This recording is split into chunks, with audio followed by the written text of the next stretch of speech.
A solid red light on a Spectrum router indicates that the device is unable to connect to the internet due to critical underlying issues, which may arise from faulty hardware or interruptions during firmware upgrades. To address this issue, restarting the router is a good starting point. This can be achieved through the web GUI, by using the reset button, or by power cycling the device. Power cycling involves disconnecting the router from its power supply, waiting for a brief period, and then re-plugging it.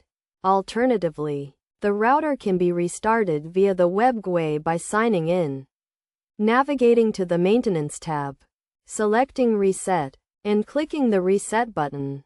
If none of these methods resolve the issue, it may be necessary to inspect the device's hardware for potential faults, such as poor connections, that could be causing the problem.